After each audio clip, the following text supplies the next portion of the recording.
The fluorescent lights of Mercy General Hospital's emergency room had been flickering for 3 days straight, and nobody seemed to care enough to fix them. I'd stopped noticing around hour 9 of my shift, somewhere between the teenager with the broken arm and the elderly woman who'd fallen in her bathtub. My feet ached in a way that made me want to cry. My scrubs were stained with someone else's blood, and the constant pressure in my lower back reminded me that being 6 months pregnant while working double shifts was probably not what my obstetrician had in mind when she said, light activity. But light activity didn't pay the bills. Light activity didn't cover the rent on my studio apartment in Queens, or the mounting medical bills from prenatal appointments, or the fact that I'd need to somehow furnish a nursery in the next 3 months. Light activity was a luxury for women who had partners, or family, or savings accounts that held more than $217. I had none of those things. "Maya, you look like death," Rochelle said, appearing at my elbow with a concerned expression that creased her dark skin into worried lines. She'd been my mentor when I first started at Mercy 2 years ago, and she'd become the closest thing I had to family in this city. "When's the last time you ate something?" I tried to remember. Breakfast had been a granola bar at 6 a.m. Lunch had been interrupted by a cardiac emergency. It was now almost midnight. "I'm fine." "You're not fine. You're 6 months pregnant and you've been on your feet for 14 hours. She pressed a protein bar into my hand with the authority of someone who wouldn't take no for an answer. "Eat this. And don't even think about picking up that extra shift on Saturday. If you're enjoying this story so far, don't forget to hit the like button and subscribe. Drop a comment telling me where in the world you're watching from. I love hearing from you." The protein bar tasted like cardboard and artificial chocolate, but I ate it anyway, leaning against the nurse's station and trying not to think about how much my feet hurt. Through the emergency room doors, I could see the Manhattan skyline glittering in the distance, a reminder of all the wealth and opportunity that existed just across the river, in a world I'd never be part of. "Dr. Chen needs you in trauma too," another nurse called out, and I pushed off from the counter, ignoring the way my body protested the movement. The patient in trauma 2 was a 30-something businessman who'd been mugged 3 blocks from his hotel. Superficial cuts, a black eye forming, but nothing life-threatening. I cleaned his wounds with practiced efficiency, while Dr. Chen asked questions about head trauma and checked his pupils. "You should file a police report," I said quietly as I applied butterfly bandages to the cut above his eyebrow. "Sometimes they can recover stolen property." He laughed, bitter and sharp. "In this city? They'll too. File it away and forget about it within an hour." He wasn't wrong, but I didn't say so. Instead, I finished bandaging him up and moved on to the next patient, and the one after that, until finally, mercifully, my shift ended at 2 a.m. The subway ride back to Queens was nearly empty at that hour. I slumped in my seat, one hand resting protectively on the swell of my belly, feeling the baby kick against my palm. She was active tonight, doing what I'd started thinking of as her midnight gymnastics routine. "I know, baby girl," I whispered. "Just a few more months, and then everything will be different." It was a lie, and we both knew it. In a few more months, everything would be harder. Childcare was expensive. Formula was expensive. Diapers and clothes and everything else a baby needed was expensive.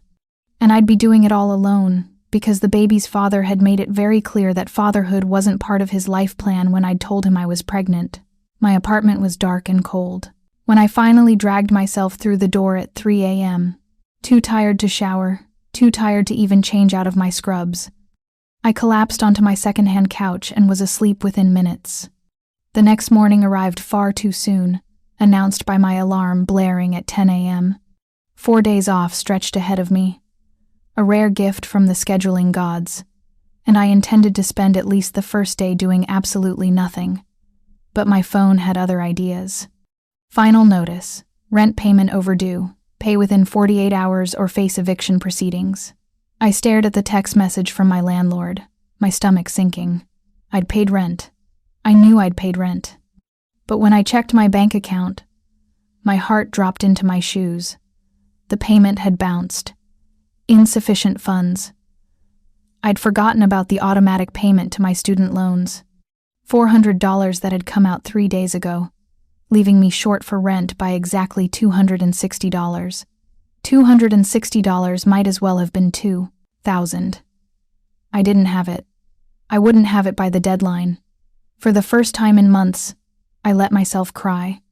Not the quiet, controlled tears I'd perfected during my pregnancy, but great heaving sobs that made my whole body shake and probably weren't great for the baby. But I couldn't stop. The weight of everything, the exhaustion and fear and loneliness, crashed over me in waves. When I finally cried myself out, I washed my face, made myself a cup of tea, and did what I always did when things got impossible. I made a plan. I could pick up an extra shift. Rochelle would tell me not to, but Rochelle didn't have an eviction notice hanging over her head. Or I could try to sell some things, though I didn't own much worth selling. Or I could. My phone rang. Unknown number. Hello? Miss Torres? This is Catherine from Elite Event Services. We have your application for catering work, and we have an urgent need for servers tonight. High-end private event in Manhattan. 4 hours of work, $250 cash. I'd applied to a dozen catering companies a month ago, desperate for any supplemental income. None of them had called back until now. What kind of event? I asked, already knowing I'd say yes regardless of the answer. Private dinner party. Very exclusive clientele. You'd need to be at the venue by 6 p.m. for orientation. Black pants, white button-down shirt, comfortable shoes. Can you make it? $250. Almost exactly what I needed to avoid eviction. I'll be there, I said. The venue was in Tribeca, a converted warehouse that had been transformed into something elegant and expensive. The kind of place where each piece of artwork on the walls probably cost more than my annual salary. I arrived at 5:45, dressed in my nicest black pants and a white shirt that was getting a little tight across my belly, hoping the event coordinator wouldn't notice I was pregnant and send me home. Catherine turned out to be a severe woman in her 50s who looked me up and down with a critical eye. You're Maya? Yes, ma'am. Pregnant? My heart sank. 6 months. But I can work, I promise. I'm on my feet all day at my regular job. She held up a hand. I don't care as long as you can do the work. But this is a very particular event. Very particular guests. You speak when spoken to. You don't ask questions. You don't make eye contact unless necessary. And you absolutely do not gossip about anything you see or hear tonight. Understood? Understood. She handed me a server's vest that at least hid my belly somewhat. There are 12 guests tonight. You'll be responsible for 3 tables in the main dining room. Drinks, appetizers, entrees, dessert. Keep the water glasses full, clear plates promptly, and stay invisible. Can you do that? Invisible. That was basically the story of my life. Yes, ma'am. The other servers were young, polished, and looked like they did this regularly. They chatted quietly while we set up, but I kept to myself, focusing on learning the layout of the dining room and trying not to think about how much my back already hurt. At 7 p.m. sharp, the guests began to arrive. I was in the kitchen, loading my tray with champagne flutes, when I heard Catherine's voice take on a tone I hadn't heard before. Deferential, almost reverent. Mr. Volkov, welcome. Your table is ready. Through the kitchen door's window, I caught my first glimpse of him. He was tall, maybe 6'2", with dark hair styled back from a face that could have been carved from marble. Sharp cheekbones, strong jaw, and eyes so dark they looked black from a distance. He wore a suit that probably cost more than my car had, before it died and I'd had to sell it for parts. Everything about him screamed power, from the way he moved through the space as if he owned it to the way other guests subtly adjusted their positions to accommodate his presence. 2 men flanked him. Security, I realized. They weren't dressed like security, but the way their eyes constantly scanned the room, the way their jackets bulged slightly on one side, told me everything I needed to know. "Who is that?" I whispered to the server next to me, a young guy named Marcus. He gave me an incredulous look. "You don't know? That's Alexei Volkov. He basically runs the Russian organized crime in New York. And half of New Jersey." He grabbed his own tray. "Best advice? Don't look at him, don't talk to him, and pray he doesn't notice you exist." My mouth went dry. Organized crime. Mafia. I was serving drinks to actual criminals. But $250. I needed $250. I took a deep breath, picked up my tray, and pushed through the kitchen doors into the dining room. The evening proceeded smoothly at first. The guests were polite, if distant. They spoke in low voices, sometimes in English, sometimes in Russian or Italian or languages I couldn't identify. I kept their water glasses full, delivered their appetizers, and stayed as invisible as possible. Volkov's table was in the corner, positioned so he could see the entire room. I wasn't assigned to his section, thank God, but I couldn't help stealing glances in his direction.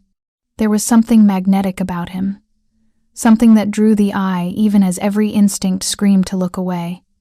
He was in deep conversation with an older man, their heads bent close together. Even from across the room, I could feel the intensity of their discussion. I was clearing plates from one of my tables when I heard it. A snippet of conversation in Russian from the table directly behind Volkov's. I didn't speak Russian, but I heard one word clearly: poison. I froze, plate half lifted from the table. The man speaking was young, maybe 30, with slicked back blonde hair and a smile that didn't reach his eyes. He was speaking to his companion, another young man, and they kept glancing toward Volkov's table. I moved to the next plate, trying to look like I was just doing my job, straining to hear more. My heart hammered in my chest. The blonde man pulled out a small vial from his jacket pocket, showing it to his companion. It was barely bigger than my thumb, filled with clear liquid. He slipped it back into his pocket and said something else in Russian that made his companion laugh nervously.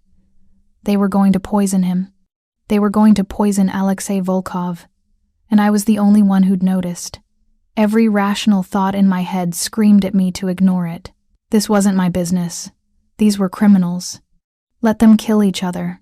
Take your $250 and go home. But there was another voice, quieter but impossible to ignore. The same voice that had made me become a nurse in the first place. The voice that said every life mattered, even the lives of people who'd probably done terrible things. I couldn't let someone die. Not when I could prevent it. My hands trembled as I carried the plates back to the kitchen. I had maybe minutes before the next course came out.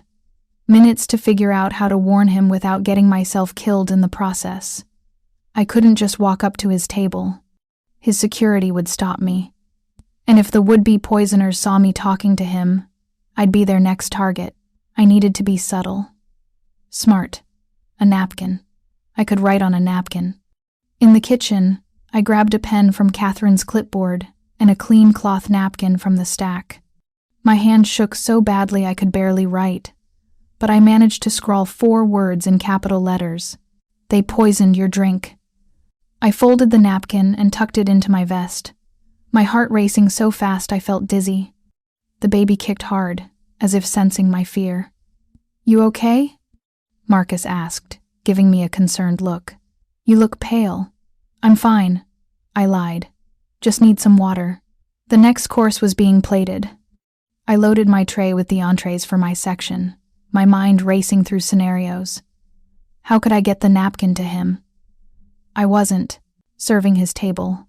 I couldn't just walk over, unless I dropped something. I carried my tray out into the dining room, moving toward my assigned tables. But as I passed near Volkov's table, I let my foot catch on absolutely nothing, stumbling forward with a gasp. The tray tilted, plates slid.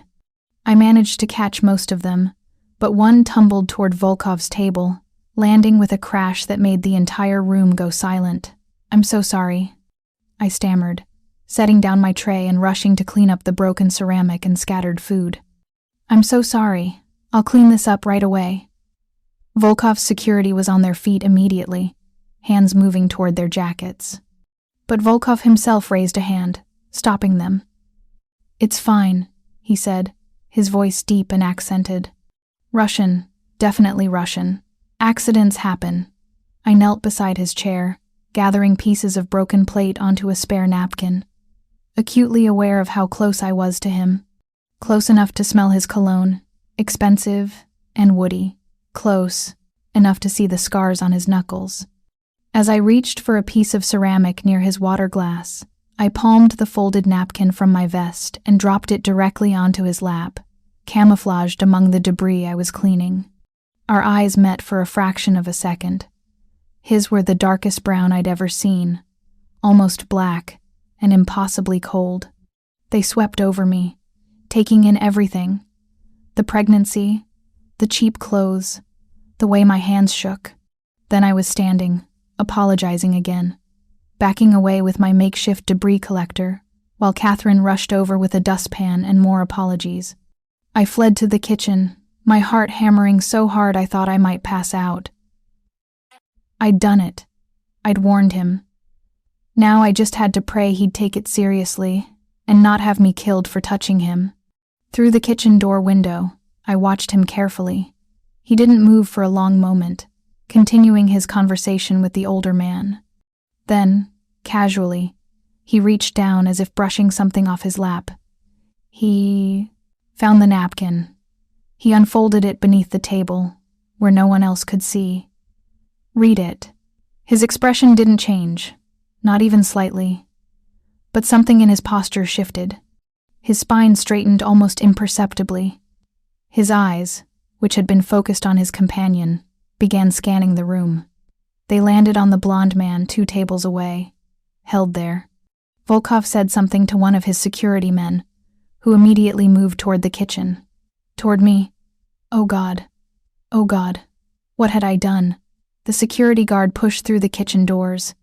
He was massive, with a shaved head and a scar running down one cheek. "You," he said, pointing at me. "Mr. Volkov wants to see you. Now." Catherine went pale. "Is there a problem?" "Now," the security guard repeated, ignoring her completely. Every instinct screamed at me to run. But where would I go? And what would happen to the baby if I ran? On shaking legs, I followed the security guard back into the dining room. The other guests had returned too, their conversations. But I felt every eye on me as I was marched toward Volkov's table. He stood as I approached, towering over me. Up close, he was even more intimidating. Not just his size, but the aura of controlled violence that emanated from him like heat. "Outside," he said simply. "We need to talk." "I'm working," I started to say. "You're done working." He placed a hand on the small of my back, firm but not painful, steering me toward a side exit. His security formed a wall around us, blocking the view from the rest of the room. We stepped out into an alley behind the building. The night air was cold, making me shiver in my thin vest. Volkov's car was there, a black Mercedes with tinted windows. The back door opened. "Get in," he said. I took a step back, fear overriding every other instinct. I just wanted to help. I saw them planning to poison you, and I couldn't just, "Get in the car, Maya." He knew my name. How did he know my name? "Please," I said, hating how my voice shook. "I have a baby. I'm 6 months pregnant. Please don't hurt me." Something flickered across his face. Not quite emotion, but a shift in that perfect cold mask. His eyes dropped to my belly, then back to my face. "I'm not going to hurt you," he said, his voice softer than before. "But you just saved my life, and now you're in danger. Those men who tried to poison me, they saw you give me that napkin. They know you warned me, which means they'll come after you next." The words hit me like ice water. Of course they'd seen. I'd been so focused on warning him that I hadn't thought about protecting myself. "Get in the car," he said again. "I'm taking you somewhere safe. We'll talk. and then we'll figure out what to do next. I looked at the open car door. At the alley behind me, dark and empty. At Volkov's face, cold and dangerous, but not, I realized, threatening me. The baby kicked hard, as if offering her opinion. I got in the car. Volkov slid in beside me, and the door closed with an expensive, final-sounding click. The interior smelled like leather and his cologne. One of his security men got in the front passenger seat, and then we were moving, pulling away from the building and into the Manhattan night. "Where are you taking me?" I asked, trying to keep my voice steady. "My home. It's secure. I can't just disappear. I have a job, an apartment. People will look for me." He pulled out his phone, typed something, then showed me the screen. A text message to Catherine. "Family emergency. Maya won't be returning tonight. Her payment will be wired." "That's not you can't just..." I struggled to find words that would make sense to a man who clearly did whatever he wanted. "I need to go home. Your home isn't safe anymore." He pocketed his phone and turned to face me fully.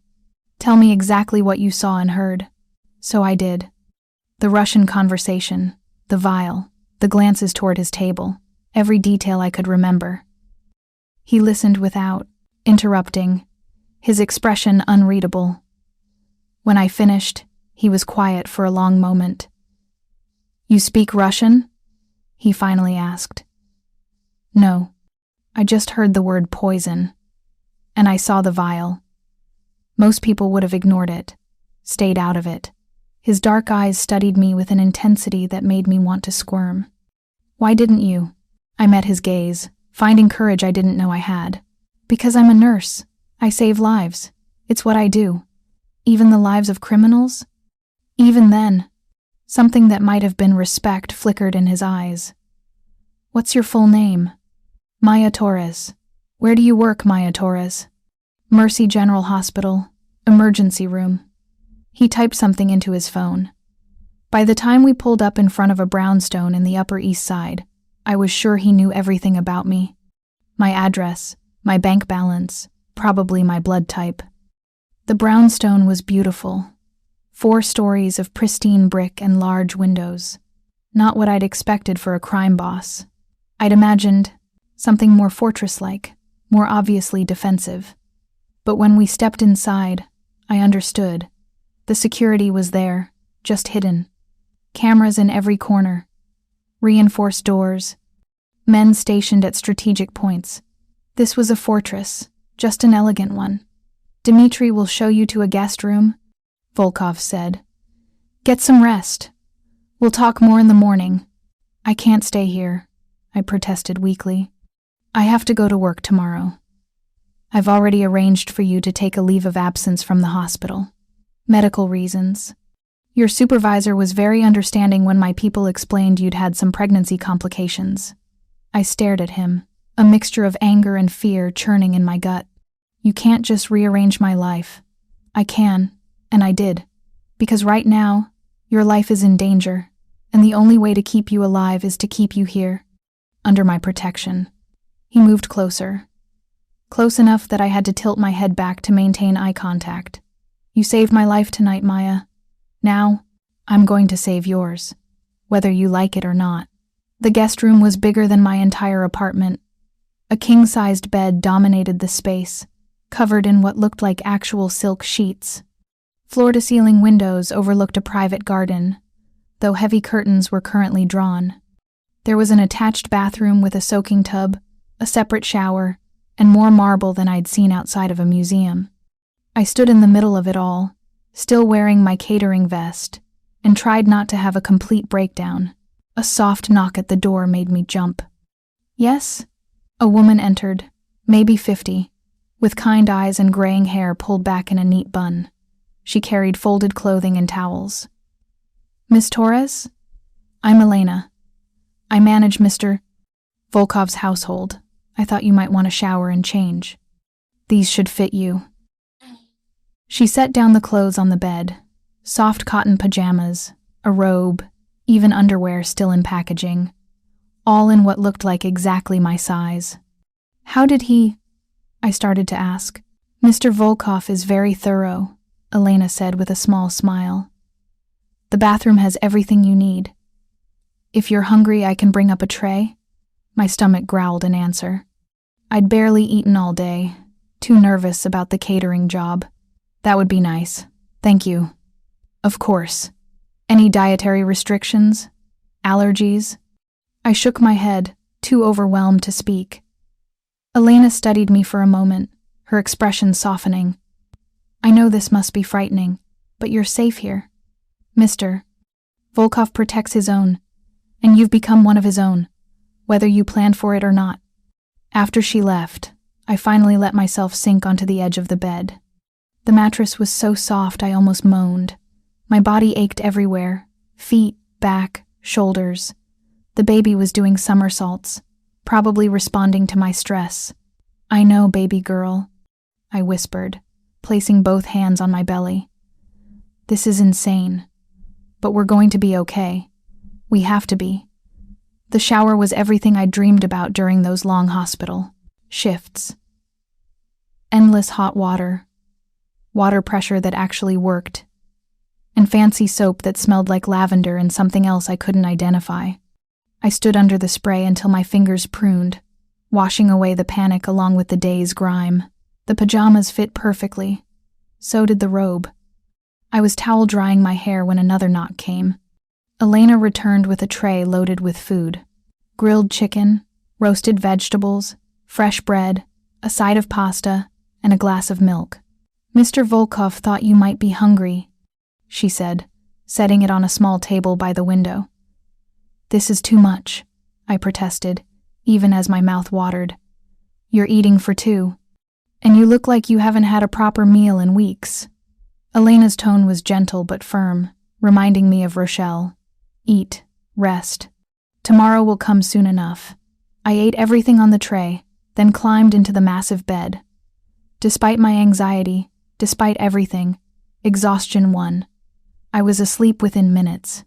I woke to sunlight streaming, through a gap in the curtains and the smell of coffee. For a disoriented moment, I thought I was dreaming. Then reality crashed back. The clock on the nightstand read 9 a.m. I'd slept for almost 10 hours straight. Another knock.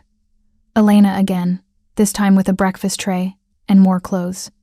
Good morning. Mr. Volkov would like to see you in his study at 10. I brought some options for you to wear. The options were maternity clothes in various styles, comfortable pants, soft shirts, even a dress. All designer labels that I recognized from magazines I'd never be able to afford. Where did these come from?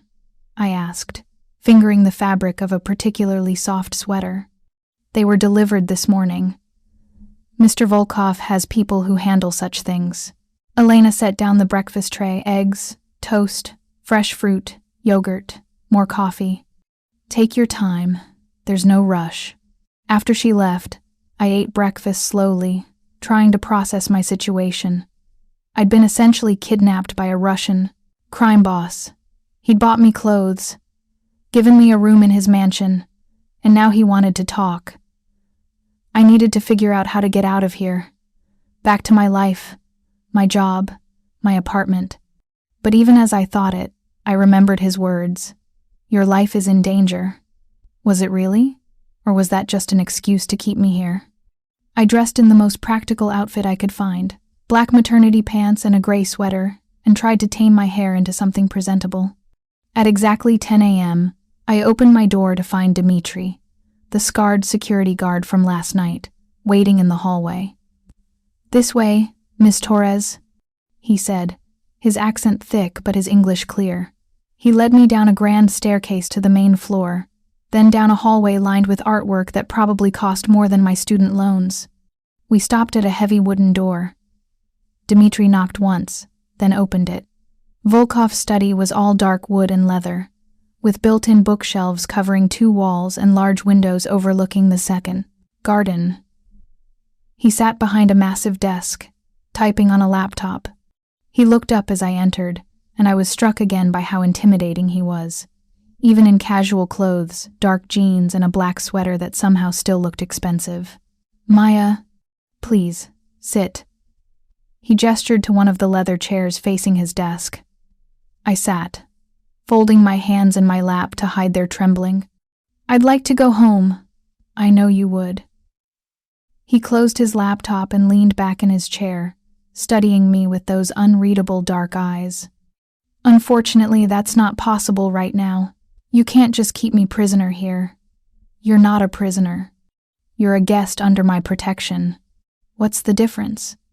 A ghost of a smile touched his lips. Prisoners don't get designer maternity clothes. Despite everything, I almost laughed. Almost. Mr. Volkov. Alexei? He interrupted. Call me Alexei. Mr. Volkov, I repeated firmly, needing the distance that formality provided. I appreciate you warning me about the danger, but I have a life, a job, an apartment, bills to pay. I can't just disappear. He opened a drawer in his desk and pulled out a folder, sliding it across to me. Your apartment rent has been paid for the next 6 months. Your student loans have been paid in full. Your hospital has been informed you're taking medical leave due to pregnancy complications. Fully paid. Your utility bills are on automatic payment from an account I've set up in your name. I stared at the folder, afraid to touch it. You can't do that. I already did. Why? The word came out sharp, almost angry. Why would you do any of that? He was quiet for a long moment, his expression contemplative. Because you saved my life. Because you're pregnant and alone and struggling. Because I can. He leaned forward slightly. And because the men who tried to poison me last night are part of the Mikhailov family. They're dangerous, ruthless, and they absolutely saw you warn me, which means they'll come after you to eliminate the witness. The name Mikhailov sent a chill down my spine. Even I, who knew nothing about organized crime, had heard that name. It was whispered in the hospital sometimes, when certain patients came in with gunshot wounds and the police were mysteriously absent. What do you want from me? I asked quietly. Nothing you're not willing to give. His eyes held mine. Stay here, where you're safe. Let me protect you and your baby. In return, I'll make sure you never have to work double shifts again. Never have to worry about rent or medical bills or any of the things that were keeping you up at night. I don't want to be someone's charity case. You're not charity. You're an investment. At my confused look, he continued. You're a nurse, emergency room trained. I could use someone with your skills. For what? My people occasionally need medical attention. The kind that can't go through normal hospital channels. Understanding dawned, cold and uncomfortable. You want me to be your personal nurse, to patch up criminals who can't risk going to the ER. I want you to use your skills to help people who need it. Whether those people are criminals or not is a matter of perspective. I should have said no. Should have demanded to leave. Safety be damned. But I thought of my apartment, so small and cold. My job, where I worked myself to exhaustion for barely enough to survive. The eviction notice. The empty bank account. The fear that I wouldn't be able to provide for my baby. And I thought of his words. Never have to worry again. How long? I asked. Until it's safe. Until we've dealt with the Mikhailov threat. And if I say no? He stood, moving around the desk to perch on its edge, closer to me now. Then I'll take you home. And I'll assign security to watch your apartment, your workplace, everywhere you go. Because I won't let you die because of me, Maya. Not when you risked yourself to save me. If you're hooked on this story, make sure to subscribe and turn on notifications so you never miss an upload. Your support means everything and helps me bring you more emotional stories like this one. There was something in his voice, an intensity that went beyond mere obligation. I didn't understand it, couldn't begin to parse what it meant, but I felt it, that electric current between us. What happened last night? I asked. After you got my warning? His expression hardened. I had my men identify the 2 men who were planning to poison me. They were intercepted before they could act. They're being questioned. I didn't want to know what questioned meant in his world. The Mikhailovs sent them, he continued. It's the opening move in what will likely become a much larger conflict. Territory dispute. They want what I have. And me? I'm just collateral damage? No. The word was firm, absolute. You're under my protection now, which means anyone who touches you touches me. And that's a line no one crosses twice.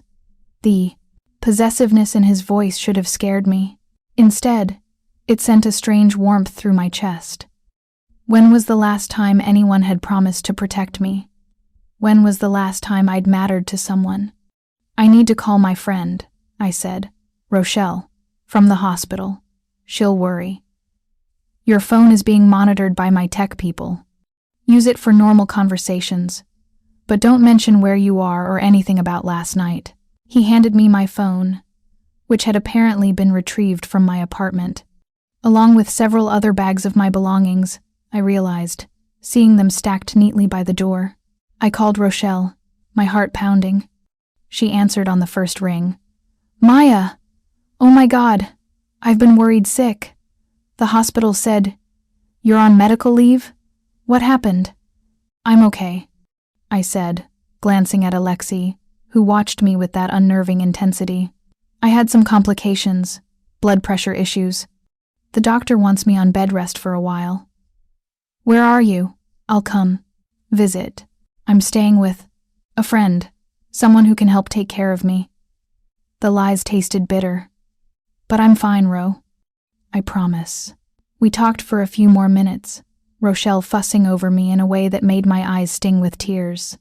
When I hung up, I felt more alone than ever. You're good at lying, Alexei observed. I'm good at surviving, I corrected. There's a difference. Something shifted in his expression. Understanding, maybe. Or recognition.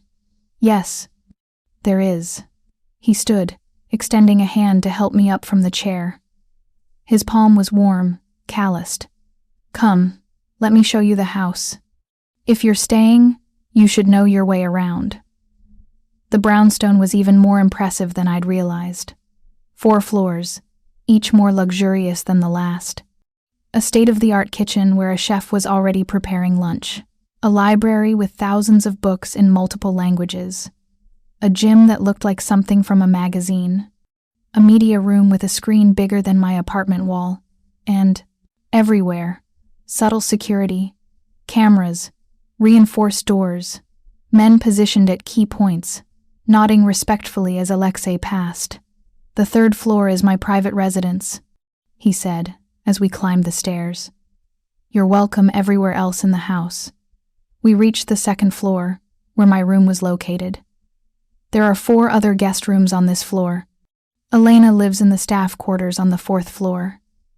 If you need anything, day or night, you can call her.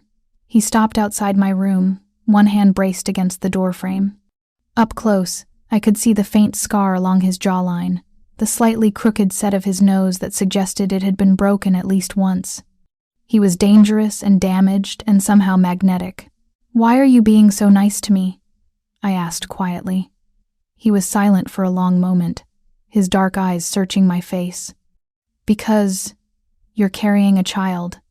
Because you're alone. Because when you saw someone in danger, you didn't hesitate to help, even though it put you at risk. He reached out slowly, giving me time to pull away, and tucked a strand of hair behind my ear. Because there's something about you, Maya Torres, that makes me want to be better than I am. My breath caught.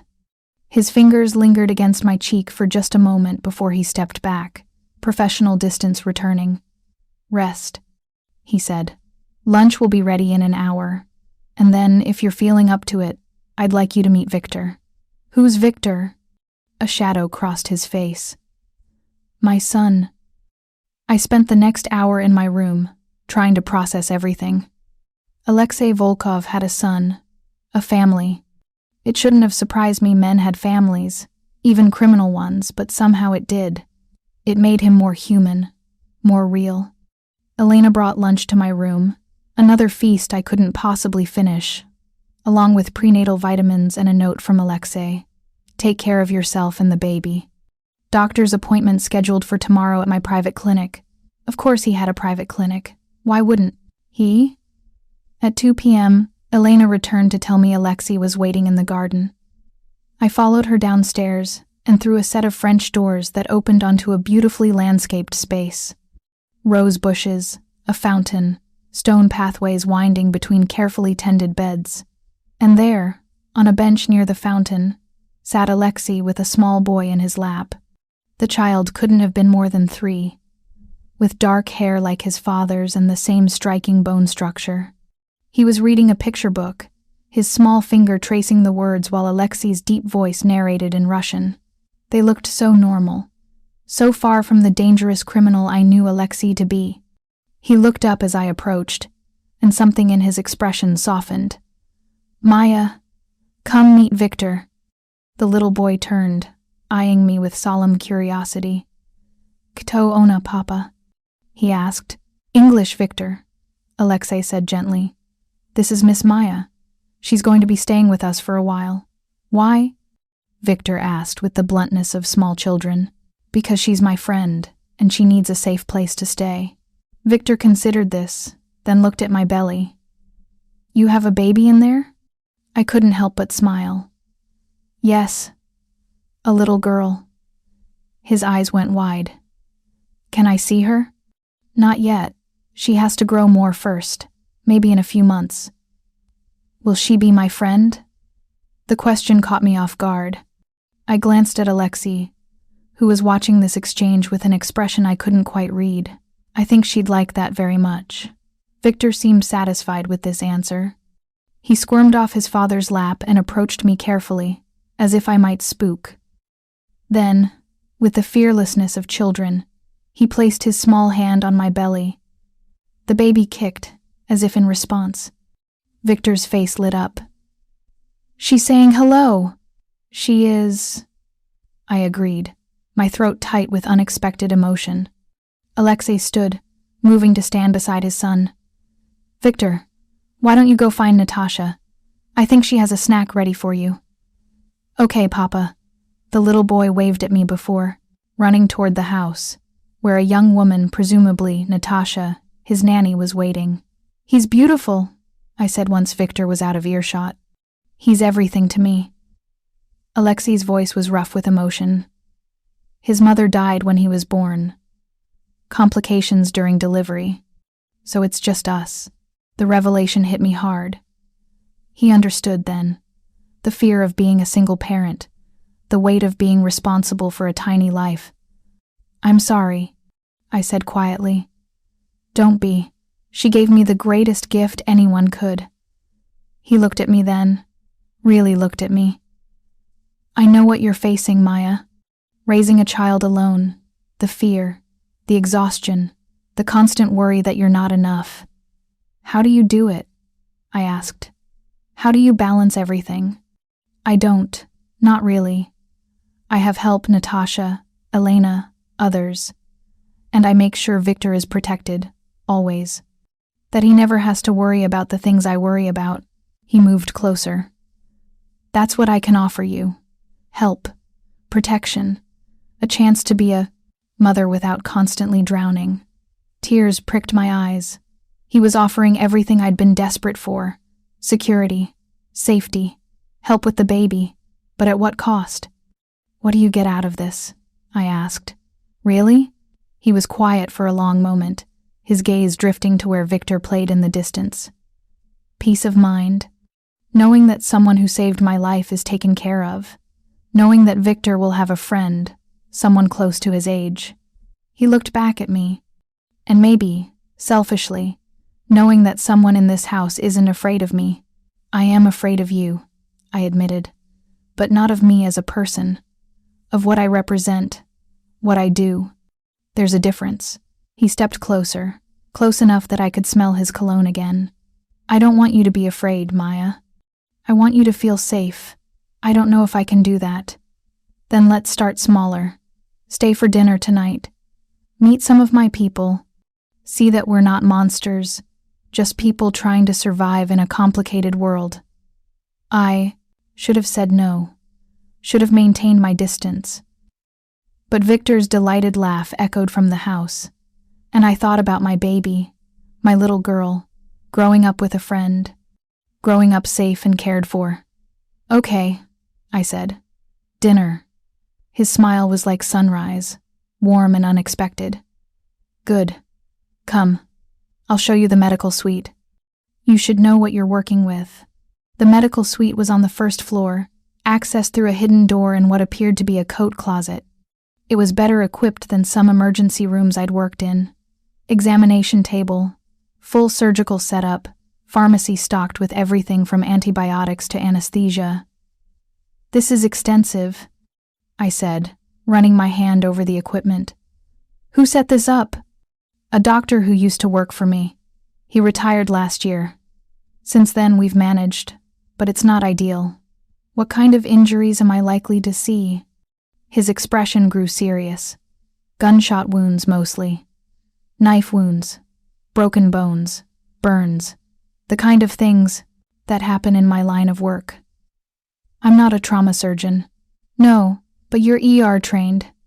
You can stabilize, treat minor injuries, and handle emergencies until we can get proper surgical care if needed." I moved through the suite, checking supplies, noting what was there and what wasn't. My nursing instincts kicked in, cataloging, organizing. "You'll need more gauze and better suture kits. This antibiotic selection is outdated. Make a list." "I'll have everything delivered by tomorrow." I turned to face him. "If I'm going to do this, I need rules. No one dies in this room if I can help it. I don't care what they did or who they are. If someone needs help, I help them. That's non-negotiable." "Agreed. And I need access to proper medical resources. If someone needs hospital care, they get hospital care. Within reason. Some situations can't risk that kind of exposure. Then those are situations I won't be part of." We stared at each other, neither backing down. Finally he nodded. "Fair enough. Anything else?" "Yes. If at any point I feel unsafe, if your world becomes too much, I get to leave. No questions, no consequences." Something flickered in his eyes. Pain, maybe, or fear that I might actually leave. "I can't guarantee your safety outside these walls. Not while the Mikhailov threat exists. Then we better hope that threat gets resolved quickly." "We better hope," he agreed. Dinner that night was in a formal dining room with a table that could seat 20. But it was just the four of us. Alexei, Victor, Natasha, and me. The meal was simple by mansion standards. Roasted chicken, vegetables, fresh bread. Victor chattered through dinner, telling me about his day in a mix of English and Russian, occasionally corrected gently by his father. Natasha was quiet but kind, a young woman, maybe 25, who clearly adored the little boy. It felt almost normal, like a family dinner, like something I might have had in another life. After dinner, Alexei carried a sleepy Victor upstairs for bed. I found myself wandering back to the library, drawn by all those books. Most were in Russian or other languages I didn't recognize, but there was a whole section of English literature. Classics, contemporary fiction, medical texts. "You like to read?" I turned to find Alexei in the doorway, jacket removed, tie loosened. He looked more relaxed than I'd seen him, more approachable. "When I have time, which isn't often." "You have time now." He moved into the room, gesturing to the shelves. "All of this is yours to explore. There's also a tablet in your room with access to thousands more books. You really have thought of everything." "I try." He poured 2 drinks from a decanter on the side table, then seemed to remember. "Sorry, you're pregnant. Would you like some sparkling water instead?" The consideration was unexpected and touching. "Yes, please." He returned moments later with a crystal glass of sparkling water with lemon. We sat in the leather, chairs by the fireplace, the flames casting dancing shadows. "Tell me about Victor's mother," I said. "If you want to." He was quiet for so long I thought he wouldn't answer. Then, Irina. She was fire. Beautiful, passionate, Completely inappropriate for someone in my position. But I loved her anyway. How did you meet? She was a violinist. I heard her play at a concert and couldn't get her out of my head. Took me 3 months to convince her to have dinner with me. A sad smile touched his lips. She knew what I was, what I did. She chose me anyway, and it killed her. That's not fair. Childbirth complications happen. It wasn't your fault, wasn't it? If she'd never met me, never gotten pregnant, she'd still be playing violin. Still be alive. Or she'd have died in a car accident, or from cancer, or any of 1,000 other ways. You can't blame yourself for the randomness of the universe. He looked at me, surprise evident. You sound like you speak from experience. I took a sip of water, considering how much to share. My parents died when I was 8. Car accident. Some drunk driver ran a red light and that was it. No warning, no goodbye. Just gone. I'm sorry. I spent years wondering if I could have changed it somehow. If I'd asked to stay home that day. If we'd left 5 minutes later. If. But eventually, I realized that's not how life works. Bad things happen to good people, and all we can do is try to find meaning in what comes after. And what meaning did you find? That life is precious. That every moment matters. That if I have the skills to save someone, I have an obligation to try. I met his eyes. Even if that someone is a Russian crime boss who's kidnapped me. I didn't kidnap you. Semantics. He laughed, the sound rich and genuine, and I realized it was the first time I'd heard him really laugh. It transformed his face, making him look younger, less burdened. You're not what I expected, he said. What did you expect? Someone more frightened, more breakable. I'm plenty frightened, and definitely breakable. But I'm also a single pregnant woman who's been on my own for a long time. You learn to hide the fear and push through. You shouldn't have to. But I do. We all do, in our own ways. He leaned forward, elbows on his knees, his eyes intense on mine. I meant what I said earlier, about wanting you to feel safe here. This isn't a prison, Maya. It's a sanctuary. You can leave whenever you want. But you won't recommend it. No. Because I've seen what the Mikhailovs do to people who cross them. And I won't let that happen to you or your baby. The fire crackled between us, filling the silence. Outside, night had fully fallen, the city lights visible through the windows. Can I ask you something? I said. Anything. Do you ever regret it? This life? He was quiet for a long time, his gaze distant. Every day. And never. He looked back at me. It's the only life I know. My father was in this world, his father before him. I was born into it, trained for it. It's in my blood. But Victor doesn't have to be. No, he said firmly. Victor will have choices I never had. He'll go to good schools, have legitimate opportunities. He'll be able to be whatever he wants to be. Even if he wants to follow in your footsteps? Pain flashed across his face. Especially then. I'd do everything in my power to steer him away from this life. I believed him. Believed in the depth of his love for his son, his desire to give Victor what he'd never had, freedom.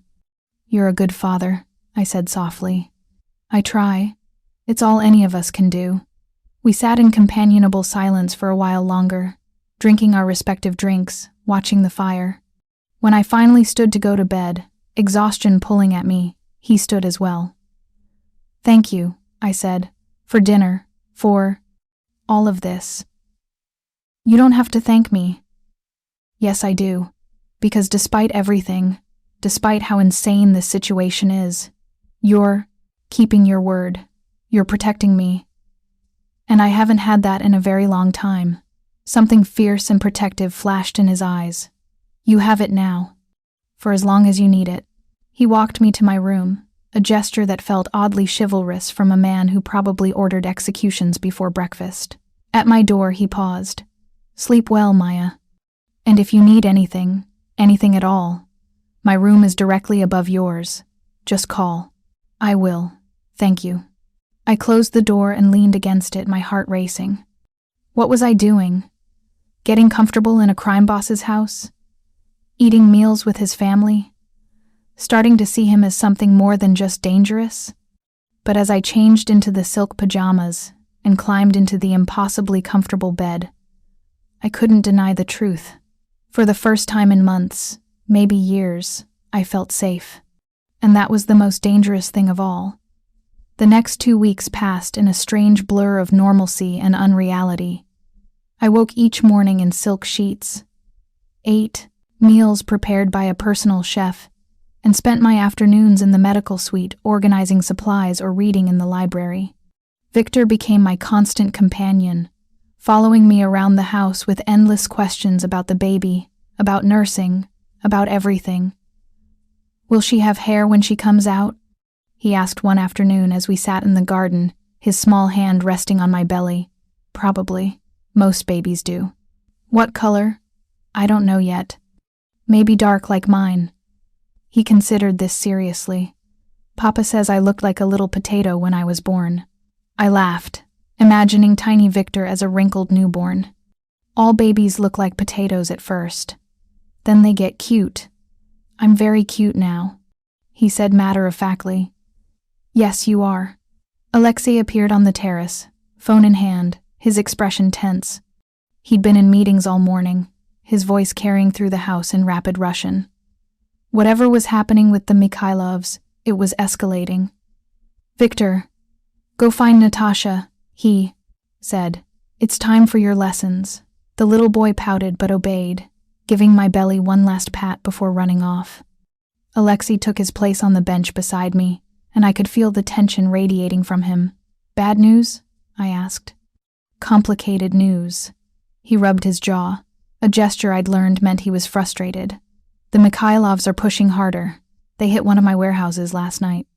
No casualties, thank God, but they're sending a message." "What kind of message?" "That they won't stop until they get what they want. Which is my territory, my operations, everything I've built." I placed my hand over his, the gesture instinctive. "What are you going to do?" He looked at our joined hands, then up at my face. "What I have to. But I need to know you're safe first." "I'm safe here. You've made sure of that. For now. But if this escalates, and it will, I need to consider other options. There's a property in Switzerland. More remote, easier to secure. I'm thinking of sending you and Victor there until this is resolved." Panic fluttered in my chest. "You're sending us away? For your protection. What about you?" The question hung between us, heavy with implications I wasn't ready to examine. His eyes softened, and he turned his hand to properly hold mine. "I'll be fine. I've survived worse than the Mikhailovs." "That's not reassuring." "Maya." He shifted closer, his free hand coming up to cup my cheek. "I can't do what needs to be done if I'm constantly worried about you. If I know you and Victor are safe, somewhere far from this mess, I can focus. I can end this." "By end this, you mean?" "I mean what I mean. Don't ask questions you don't want answers to." I should have pulled away. Should have been horrified by the casual way he discussed violence. But instead, I leaned into his touch, finding comfort in his presence. "When?" I asked. "Soon. A few days, maybe. I'm still making arrangements." That night I couldn't sleep. The baby was restless, kicking and rolling, and my mind wouldn't quiet. I kept thinking about Alexei's plan to send me away, about how much I'd miss Victor's laughter, Elena's kindness, the strange sense of belonging I'd found in this house, how much I'd miss him. It was dangerous, these feelings developing between us. Inappropriate. He was a criminal, and I was. What? His captive? His employee? Something else entirely? At midnight, I gave up on sleep and padded downstairs in my robe, thinking maybe some warm milk would help. The house was quiet, only the security system's gentle beeps breaking the silence. I found Alexei in the kitchen, standing at the counter with a glass of vodka, staring out the window at the darkened garden. He was shirtless, wearing only pajama pants, and I could see the scars that marked his back, bullet wounds, knife cuts, the evidence of a violent life. "Can't sleep?" he asked without turning around. "The baby's doing gymnastics." "You?" "Too much on my mind." He turned to face me, and in the dim kitchen light, he looked exhausted, vulnerable in a way I'd never seen. "Want some tea?" "That would be nice." He moved with surprising domesticity, filling the kettle, pulling out mugs and tea bags. "Elena's recipe," he said. "Chamomile with honey. She swears it helps with sleep." We sat at the kitchen island, waiting for the water to boil. The intimacy of the moment, just the two of us in the quiet house, felt significant somehow, like crossing an invisible line. "Can I ask you something personal?" I said. "You can ask." I may not answer. "Why haven't you remarried?" "After Irina." He was quiet for a long moment, his fingers tracing patterns on the marble countertop. "Because no one else has ever made me feel what she did. And because bringing someone into this life, into this world, feels like a death sentence. But you brought me here. You were already in danger because of me. That's different than choosing to involve someone." He looked up at me. "Although I suppose the result is the same. You're here, in my world, at risk because of me. I made the choice to warn you. That's on me." "Is it? Or did I manipulate the situation, use your circumstances against you?" His expression was pained. "I knew you were desperate. I knew you had no other options. I could have just paid off your debts and let you go back to your life. Instead, I brought you here, into my home, made you dependent on me. You're giving yourself too much credit. I'm not that easy to manipulate, aren't you? You're here, aren't you? Wearing clothes I bought, sleeping in my house, caring for my son." He stood abruptly, pacing to the window. "Tell me, Maya, if I hadn't paid your debts, if you weren't in danger, would you still be here?" The question stung because I didn't know the answer. Would I have stayed if I had a choice? Or was I just making the best of a bad situation? The kettle whistled, breaking the tension. Alexei poured the tea with shaking hands, and I realized, with a start, that he was upset. Actually upset, not just his usual controlled calm. "I would stay," I said quietly. He froze, his back to me. "What?" "To.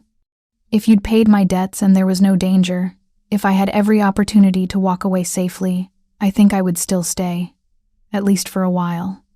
I took a breath. "Because Victor needs someone besides paid staff. Because you need someone who isn't afraid to call you on your bullshit. And because, despite everything, I feel safer here than I have anywhere else." He turned slowly, his dark eyes searching mine. "You don't mean that." "I do. And it terrifies me." I stood, moving closer to him. "I should hate you. You're everything I should run from. But when I see you with Victor, when you look at me like I matter, when you protect me without asking for anything in return, it makes me want things I shouldn't want."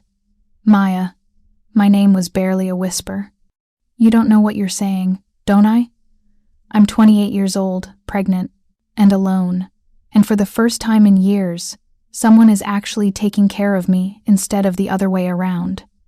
Do you know how intoxicating that is? How dangerous?" He closed the distance between us in 2 strides, his hands coming up to frame my face. "This is wrong. You should go back upstairs. We should forget this conversation happened. Should we?" I placed my hands on his chest, feeling his heart racing beneath my palms. "Or should we stop pretending there isn't something between us? What's between us is gratitude and circumstance. Nothing more. You're lying. Yes." The admission seemed torn from him. "I am." And then he was kissing me, desperate and fierce, his hands tangling in my hair. I kissed him back with equal desperation, months of loneliness and fear and longing pouring into that kiss.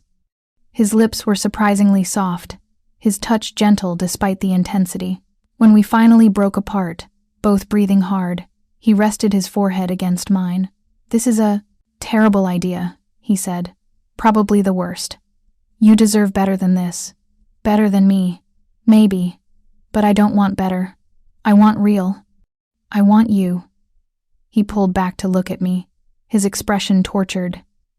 "If we do this, if we cross this line, I can't promise you a normal life. I can't promise safety or stability or any of the things you should have. I don't need promises. I need someone who sees me, who doesn't treat me like I'm fragile or helpless. Someone who looks at me like you're looking at me right now. Like you're the most beautiful thing I've ever seen." His thumb traced my lower lip. "Because you are, Maya. Beautiful and strong and so far beyond anything I deserve. Then we're perfect for each other. Because I don't deserve a crime boss with a heart of gold who makes me feel like I matter." He laughed, the sound broken and beautiful. "Heart of gold? You clearly don't know the things I've done. I know enough, and I'm choosing you anyway."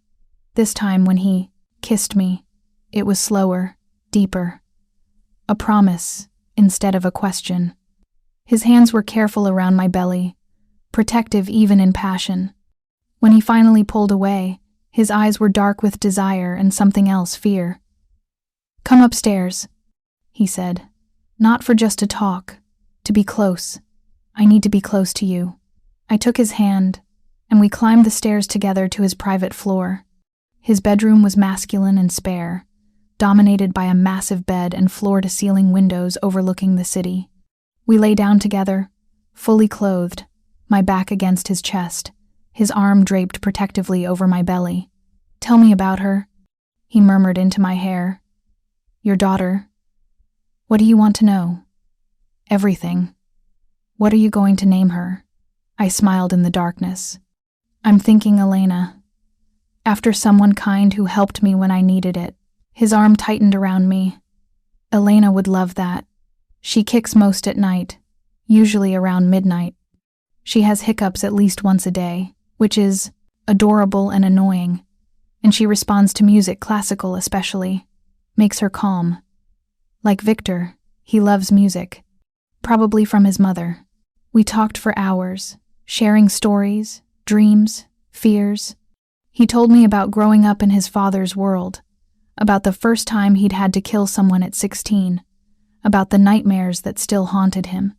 I told him about my parents' death, about foster care, about putting myself through nursing school on scholarships and sheer determination. Somewhere around 3 a.m., I finally fell asleep in his arms, feeling safer than I had in years. I woke to sunlight and the smell of coffee. Alexei was sitting in a chair by the window, fully dressed, watching me with an expression I couldn't quite read. "Morning," I said, suddenly self-conscious. "Good morning." He handed me a cup of tea. "I should apologize for last night. I took advantage." "Stop. You didn't take advantage of anything. We're both adults. We both made choices." He nodded slowly. "Still, things are complicated enough without adding this to the mix." My heart sank. "Are you saying last night was a mistake?" "I'm saying I don't know what it was, or what it means going forward." He ran a hand through his hair, frustrated. "I care about you, Maya, more than I should. But caring about me is dangerous. Being with me is dangerous. I need you to understand that." "I do understand. And I'm choosing it anyway. Even knowing what I am, what I do, even knowing." Before he could respond, his phone rang. He answered in Russian, his expression darkening with each word. When he hung up, he looked at me with barely controlled fury. "The Mikhailovs know you're here. They know about Victor. And they're threatening to come for both of you unless I hand over my operations by the end of the week." Ice flooded my veins. "How did they find out?" "Someone talked. Someone in my organization betrayed us." He stood, pacing like a caged animal. "I'm moving you both today. Within the matter hour. Switzerland was too obvious. They'll be watching all my known properties. I'm sending you somewhere else, somewhere unexpected. Where? Better if you don't know yet. Less risk if they interrogate anyone here." The word interrogate sent another chill through me. This wasn't just business anymore. This was war. "What about you?" I asked again. I'm ending this. Today. He pulled out his phone, typing rapidly. I have people in place. It's time to move. Alexei, he crossed to me, pulling me into a fierce embrace. I need you to trust me. Can you do that? I nodded against his chest, breathing in his scent, trying to memorize this moment. Good. Now go pack. Only essentials. Dmitri will drive you and Victor. Elena's going too, to help with him. And Natasha?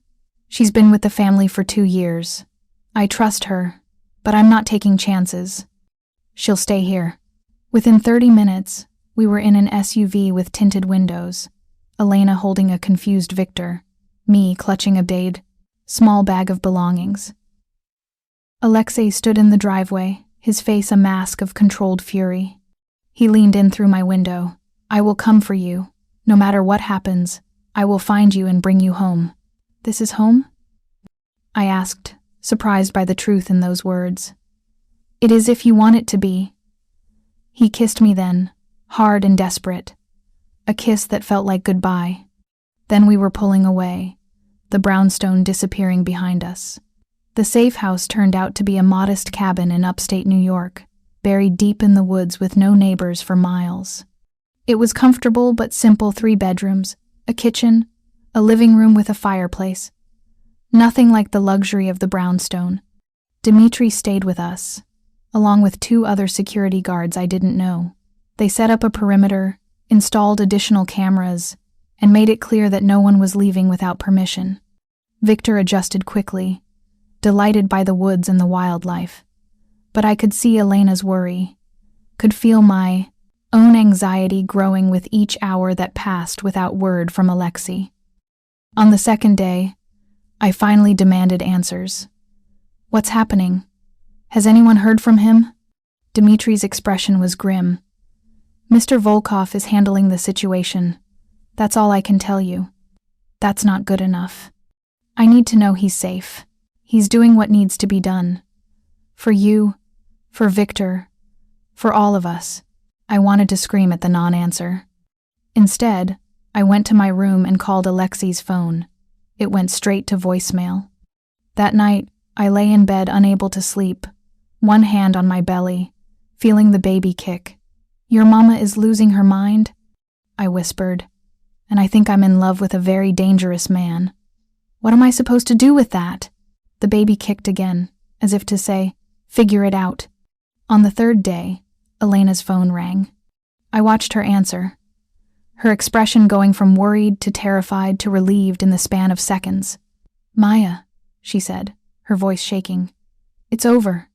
Mr. Volkov is alive. He's coming for us. Relief crashed through me so hard my knees went weak. When? Tomorrow. He's wrapping up some final details, then he's coming personally. I spent that night pacing, too anxious to sleep. The baby seemed to sense my agitation, kicking and rolling constantly. When dawn finally broke, I was exhausted and wired, standing at the window watching for any sign of approach. The black SUV arrived at 9 a.m. I was out the door before it fully stopped, despite Dmitri's protests about safety protocols. Alexei emerged from the vehicle, and my breath caught. He looked terrible, bruised face, split lip, moving carefully as if his ribs hurt, but alive.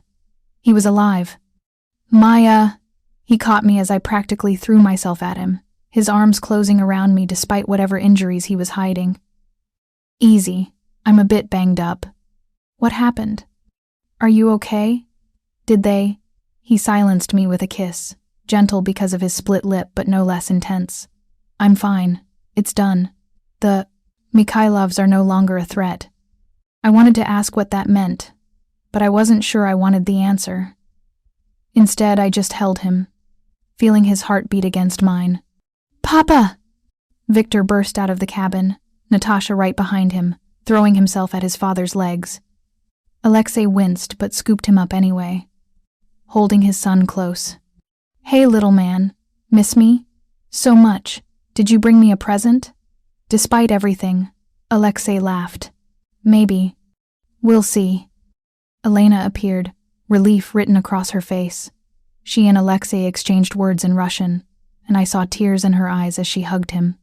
Finally, he set Victor down and turned back to me. "We need to talk. Privately."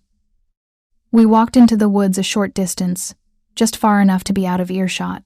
The morning sun filtered through the trees, birds singing around us, the scene almost peaceful. "Tell me," I said. "All of it." He leaned against a tree, clearly exhausted. I gave them a choice: leave New York permanently or face the consequences. They chose to fight. His jaw tightened. So I gave them consequences. Their leadership is gone. Their operations are dismantled. Anyone who tries to rebuild will face the same fate. "Gone?